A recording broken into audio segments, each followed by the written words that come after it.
Ladies and gentlemen, welcome to another vaguely entertaining review.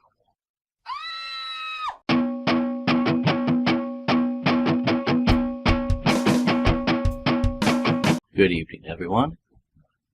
I am the Goth, one half of Vaguely Entertaining. Today, I'm going to be reviewing 2018's Netflix exclusive, The Haunting of Hill House. Any of you horror fans know that this is it's been a movie a few times in multiple iterations. It's also a very good book. The entire reason I wanted to make this review isn't because of the previous versions. It's because this one surprised me at how good it was and how different it was from pretty much anything out there that I can think of at the moment. Let's get into it. There's a ton of actors, so I can't name all of them, just for the sake of time. It stars Carla Gugino, Henry Thomas, Michael Huisman, Elizabeth Reeser, Kate Siegel, just to name a few. Like I said, it's kind of an ensemble, but not really of actors you may have noticed or seen in other things. Let's start off with what's good. The show does an excellent job setting up these characters, especially the kids, more than the adults, more than the two parents. Even though it does show some of the two parents, it focuses more on one event with the two parents. But for the kids, it dedicates an entire episode to each one. There's 5 kids, 3 daughters and 2 kids, 2 sons. It gives each one an episode to delve into kind of the trauma that this singular event caused for each of these kids and what it turned them into as adults. It's not only like as their jobs, but sometimes as the reason they might not have jobs. Like one of the sons grows up to be like a drug addict, because of this trauma that he had. But it's it's a slow burn. They hint at things in the beginning that you don't know what happened. Like in the first episode. No, let's not get into spoilers here. Let's just say it's very good. What surprised me here was the details. A lot of the times there are ghosts, and there are faces, and there are things in the background that the characters won't see, and they won't react to. So they're just there for you to see, for you to notice, and it's kind of awesome because I'm not always a big fan of the jump scares where it's like you see something and then there's a boom and it makes you go, oh no, it was so scary. But this is more of like a real life kind of creepy when you look at something and you think you see a face for a second. And what's great about it is there's so many times when I had to like pause this freaking show and rewind it a few seconds to be like, was there really a face there? Was there really somebody standing in that hallway that nobody else saw but me? Which was kind of awesome. And like I said on the Twitter, there's some long takes in here. There was actually one on the episode after I posted. So I'm not going to say exactly which episodes, see if you know some yourself. But there's one that just follows the characters around for literally, I timed it like 7 minutes. It's about 7 minutes long with no cuts. And it's kind of cool. And then there's another that's the next one. It's a little more obvious that it's a long take, but it's a character telling a story, telling his experiences in Hill House.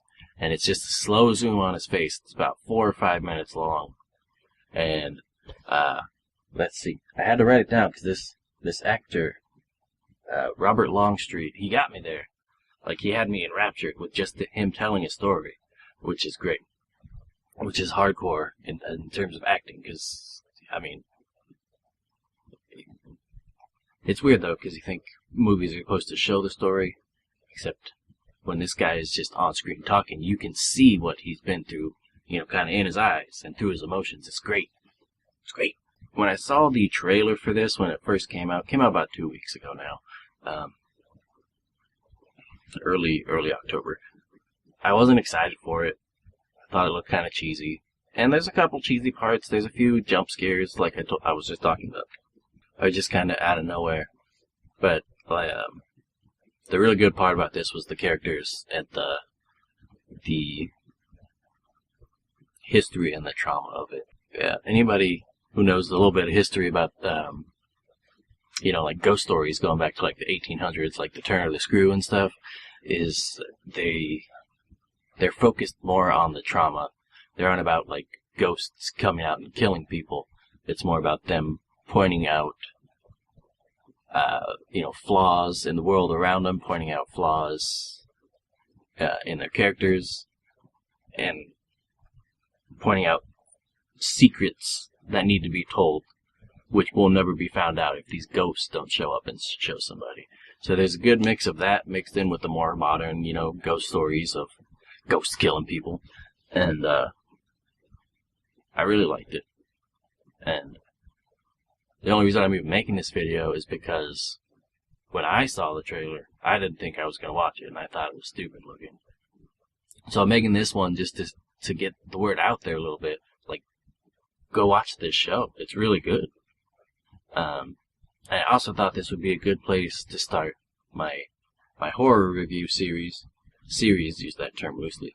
But I love horror movies. I love good horror movies. So I would love to start doing more, pointing out good horror movies. And this is the perfect way to start. The Haunting of Hill House. Check it out. Jump on the train. It's perfect for Halloween season, but it's also just incredibly, at certain points too, incredibly well made. And it'll get you. Anybody I've talked to that has actually seen this, which hasn't been hold of, a lot of people love it. Love it. So, hop on the old Netflix, give it a watch.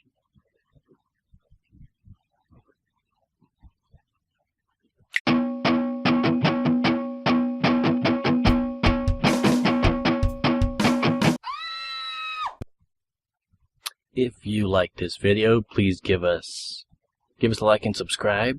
And if you've got any suggestions, if you've got any horror movies you want me to give a review of, or just movies in general, I do love movies, especially movie suggestions. Go ahead and shoot me a comment or a message of some sort. We're on Twitter at Vaguely Podcast, and we're releasing full over-hour-long podcast episodes about different movies every 2 weeks, and in between we have mini-sodes dedicated to one movie in particular. The last one we did was The Conjuring. Ooh, creepy. Not really. But anyways, thanks for watching.